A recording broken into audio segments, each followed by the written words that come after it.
انسان کا سب سے زیادہ تعلق اس کے رب کریم کے ساتھ ہوتا ہے۔ اللہ تبارک و تعالیٰ کی طرف سے اسے نعمتیں ملتی ہیں، رب کریم کی طرف سے اس پر عطائیں ہوتی ہیں۔ اللہ کی طرف سے وہ آیا ہے اور واپس اللہ ہی کی طرف لوٹ جائے گا۔ ابتدا بھی مالک کریم کی ذات ہے اور انتہا بھی اسی رب کریم کی ذات ہے۔ انسان دنیا میں جتنے بھی پیچ و تاب کرتا ہے، جتنی بھی دنیا داری کرتا ہے اور جتنے بھی معاملات میں وہ وقت گزارتا ہے، وہ سارے عارضی ہیں، وقتی ہیں، اور بہت ساری چیزیں تو صرف اور صرف دھوکہ ہیں اور دھوکے کے سوا کچھ بھی نہیں۔ اگر اس کا یہ ذہن بن جائے کہ میں نے اپنے تعلقات کو، اپنے معاملات کو اپنے رب کے ساتھ صحیح رکھنا ہے، تو جب اللہ کے ساتھ اس کے معاملات ٹھیک ہوتے ہیں تو بندوں کے ساتھ خود بخود ہی ٹھیک ہو جاتے ہیں۔ اگر خشیت الہی پیدا ہوتی ہے، خوف خدا اسے نصیب ہو جاتا ہے، اور اگر اللہ تبارک و تعالیٰ کا قرب اسے میسر آتا ہے، اس رستے کا یہ سفر شروع کر دیتا ہے، تو بندوں کے ساتھ تو معاملات ویسے ٹھیک ہو جاتے ہیں۔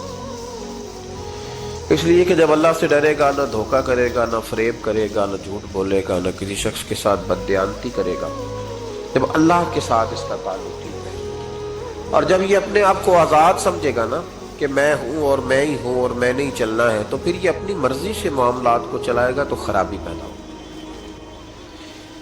اللہ تبارک و تعالیٰ کے ساتھ انسان کا جو رشتہ ہے، اس میں انسان کی کچھ کمزوریاں آڑے آتی ہیں، گناہ ہو جاتے ہیں، غلطیاں ہو جاتی ہیں۔ ان غلطیوں کے بعد اپنے رب کریم کے ساتھ اپنے تعلق کو مضبوط کرنے کے لیے اللہ رسول نے جو ہمیں وظیفہ دیا، اس کو استغفار کہتے ہیں۔ استغفار ویسے اس کا لغوی معنی تو ڈھانپنا ہوتا ہے، یہ غفر سے بنا ہے، لیکن اس کے اصطلاحی معنی یہ ہے کہ جو گناہ انسان سے ماضی میں ہو جائے، ان سے معافی چاہنے کا نام استغفار ہے۔ کچھ لوگ توبہ اور استغفار کا لفظ اکٹھا بولتے ہیں، لیکن توبہ کا معنی ہوتا ہے آئندہ گناہ نہ کرنے کا وعدہ کرنا، اور استغفار کا معنی ہوتا ہے پچھلے گناہوں سے اللہ کے حضور معافی مانگنا۔ اگرچہ مفہوم کے لحاظ سے یہ ہم معنی ہی بنتے ہیں، لیکن ان کا جو اصطلاحی مفہوم ہے وہ یہ ہے کہ جب آپ پچھلے گناہوں سے معافی مانگ رہے ہوتے ہیں تو اس کو استغفار کہتے ہیں۔ اللہ تعالیٰ نے اس استغفار کو بڑا پسند فرمایا، بڑا پسند فرمایا، اور یہ استغفار کے جملے مالی کو اتنے پسند آئے کہ اللہ نے نبی پاک علیہ السلام کو بھی حکم دیا، کہا محبوب آپ بھی میری بارگاہ میں استغفار کریں۔ اگرچہ حضور کا استغفار اس معنی میں نہیں ہے، بلکہ نبی پاک کا استغفار تو بلندی درجات کا معاملہ ہے۔ چونکہ استغفار خود ایک عبادت ہے، تو یہ عبادت کرنے کا اللہ نے اپنے محبوب کو بھی ارشاد فرمایا۔ جب فتح مکہ ہوئی تو فرمایا اذا جاء نصر اللہ والفتح، جب اللہ کی مدد آئی تو پھر فتح نصیب ہوئی، وَرَأَيْتَ النَّاسَ يَدْخُلُونَ فِي دِينِ اللَّهِ أَفْوَاجًا، تو پھر آپ دیکھیں گے لوگوں کو، لوگ فوجوں کی فوجیں دین میں داخل ہوں۔ لوگ پہلے ایک ایک دو دو کر کے آیا کرتے تھے، تو اب فوجوں کی فوجیں آ رہی ہیں، تو یا اللہ ہم کیا کریں؟ تو رب کریم نے فرمایا محبوب فَسَبِّحْ بِحَمْدِ رَبِّكَ وَاسْتَغْفِرْ، اپنے رب کے لیے حمد کرو، تسبیح پڑھو اور استغفار کرو۔ کیا کرو؟ استغفار، معافی مانگو، اس کے حضور آہذاری کرو، استغفار کرو۔ معنی یہ ہوا کہ جب تو غلطی ہو جائے پھر بھی استغفار کرو، جب اللہ زیادہ نعمتیں دے پھر بھی استغفار کرو۔ ہمارے ہاں یہ ہوتا ہے کہ جب تو کوئی نقصان ہوتا ہے تو وہ اللہ کی طرف سے ہوتا ہے، نقصان ہو جائے تو کہتے ہیں اللہ کی مرضی تھی، اور فائدہ ہو جائے تو کہتے ہیں میں نے محنت ہی بڑی کی تھی، میری جدوجہد بڑی تھی۔ ایک بچہ ایک دفعہ میرے پاس کہیں انٹرویو کے لیے جا رہا تھا، تو دعا کرانے آیا، کہنے لگا میں نے وہاں جانا ہے، دعا کیجیے گا اللہ تعالیٰ کامیابی دے۔ میں نے دعا کی، کچھ اس کو پڑھنے کو بتایا، لیکن کامیاب نہ ہو سکا، لوٹ آیا۔ تو میں نے پوچھا کہ کیا بنا؟ کہنے لگا حضرت صاحب بس اللہ کی مرضی تھی، اللہ کی مرضی تھی۔ پھر ایک دفعہ گیا تو نہ کہا اللہ کی مرضی تھی، تیسری دفعہ گیا کامیاب ہو گیا۔ تو بھئی اب کیا بنا؟ کہنے لگا جی جب میں داخل ہوا تو اس نے جاتے ہی مجھ سے پوچھا سب سے پہلا سوال یہ کہ تمہیں جنرل نالج کی بھی کچھ معلومات ہے یا شعبے کے آدمی ہو؟ تو میں نے کہا جناب پوچھیے۔ تو انہوں نے پاکستان کا حدود اربہ پوچھا تو میں نے فٹافٹ بتا دیا۔ پھر انہوں نے مجھ سے پوچھا کہ یہ جو مینار پاکستان ہے اس کی تجویز کس شخص نے دی تھی تو میں نے فٹافٹ اس کا بھی نام بتا دیا. پھر شارٹ ہینڈ کے 1-2 سوالات اس نے کیے تو وہ بھی میں نے بتا دیے, تو الحمدللہ کامیاب ہو گیا. میں نے کہا بیٹے جب تو ناکام ہوا تھا تو اللہ کی مرضی تھی, اور کامیاب ہوا ہے تو میں لگا دیے. اب اللہ کی مرضی کدھر گئی؟ یہ اتنا بڑا نقص ہے انسانی فطرت کا, اتنی بڑی کمزوری ہے کہ معاذ اللہ تعالی ہم کمزوریاں قدرت کے کھاتے میں ڈال دیتے ہیں, اور ناکامیاں قدرت کے کھاتے میں, اور کامیابیاں. کیا تماشا. حالانکہ ہونا یہ چاہیے تھا کہ جہاں انسان کمزور پڑے تو کہے میری غلطی تھی. صوفیاء یہ سبق دیتے ہیں, اللہ کے بندے یہ پیغام دیتے ہیں کہ جب تو کہیں ناکام ہو جائے تو سمجھ جائے یہ تیری, اور جب تو کامیاب ہو جائے تو سمجھ رہے اللہ راضی ہو گیا تھا, اللہ نے رحمت کر دی, اس نے فضل کیا. تو یاد رکھیں استغفار, کئی چیزوں پہ استغفار ہوتا ہے, کئی چیزوں پہ, اور استغفار کا نفع ملتا ہے. کیا نفع ملتا ہے؟ وہ سورہ نوح کی آیت نمبر 10, 11 اور 12 میں اللہ نے بیان فرمایا کہ استغفار صرف گناہ سے معافی چاہنے کا نام نہیں, بلکہ استغفار کا تمہیں فائدہ ملے گا. کیا؟ رب فرماتے ہیں فَقُلْتُ اسْتَغْفِرُوا رَبَّكُمْ. جب حضرت نوح کی قوم قحط کا شکار ہو گئی, آزمائشیں آ گئیں, تو آ کے حضرت نوح سے کہنے لگے اب ہم کیا کریں؟ تو کیا کہا حضرت نوح نے؟ فرمایا فَقُلْتُ اسْتَغْفِرُوا رَبَّكُمْ. آپ نے فرمایا اپنے رب سے استغفار کرو, اپنے رب سے. انہوں نے قحط کی بات کی, انہوں نے کہا کہ کھیتیاں اجڑ گئی ہیں, بارش نہیں ہو رہی, قحط کی بات کی. آپ نے کیا کہا؟ استغفار کرو. کیوں کہ انہو کان غفارا, بے شک اللہ بڑا ہی بخشنے والا. وہ کیا کرے گا؟ یرسل السماء علیکم مدرارا, وہ تم پر موسلا دار بارش برسائے گا. جب تم استغفار کرو گے تو اللہ موسلا دار بارش برسائے گا. وَيُمْدِدْكُمْ, اور وہ تمہاری مدد کرے گا.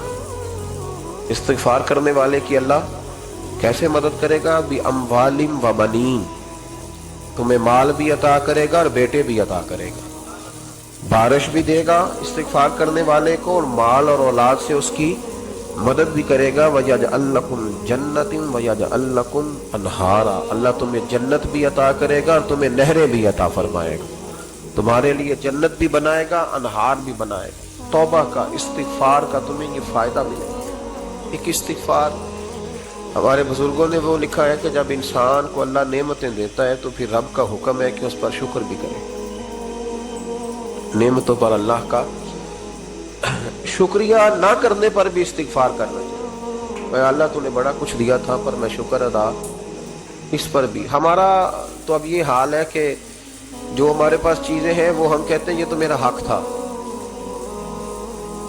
لیکن جو نہیں وہ مجھے فٹافٹ ملنی چاہیے.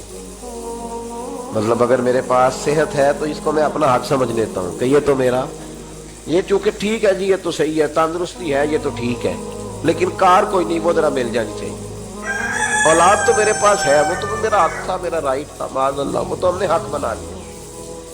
اور میرے پاس بنگلہ کوئی نہیں, وہ مجھے فٹافٹ مل جانا چاہیے. بھئی یہ کس طرح تیرا حق تھا؟ کس حساب سے؟ یعنی جو چیزیں ہیں ان کو سنبھالنے کی فکر نہیں ہے, اور جو نہیں ہے ان کے طلب کی فکر لگی ہوئی ہے.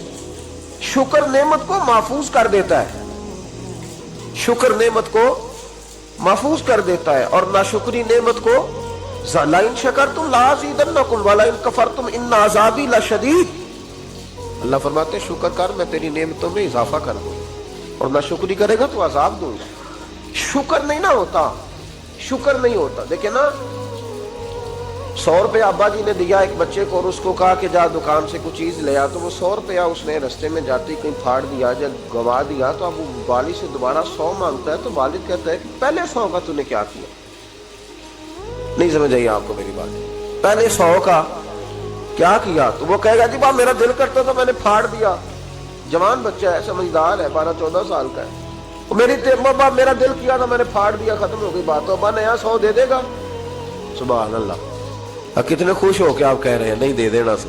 یہ کیسے ہو سکتا ہے بھائی؟ کروڑ پتی والد بھی ہو تو 100 کا نوٹ دوبارہ دیتا کیوں؟ بیٹا نہیں اس کا پیار نہیں, کیوں نہیں دے رہا؟ وہ کہتا تو نے میرے پہلے 100 کی قدر نہیں ڈالی, نیا تجھے کیسے مل جائے؟ تو نے خیال ہی نہیں کیا, تو نے جدوجہد ہی نہیں کی. تو نے حضرت مولا رومی نے مثال دی ہے